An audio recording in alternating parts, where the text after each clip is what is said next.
Nako, ang dami namang mga tao. Napakagulo ang iingay. Oh, kayong mga hampas lupang inyo. Ako ba'y hindi ninyo nakikilala? Pues, ako si Doña Victorina de los Reyes de Espadal.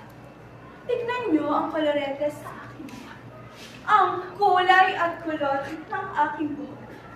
At ang aking mga mahahaba at magagarang kasuotan na gila para lamang sa isang mistis. Kaya kayong mga Indyong siniitim ng Aita, dapat igalang niyo ako.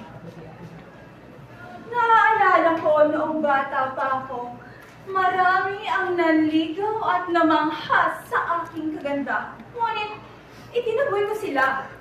Kasi naman, bakit ako magpapakasal? Magpapasakal sa isang Indyo.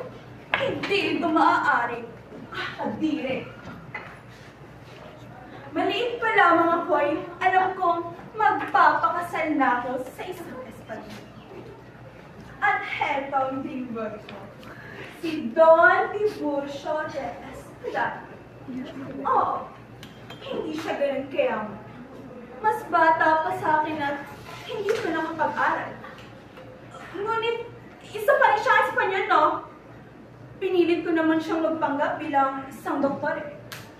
At ngayong asawa na ako ng isang doktor. Nakamit ko rin ang pinakamimithing alta sosyal. Hindi lang ako maganda. Sosyal pa.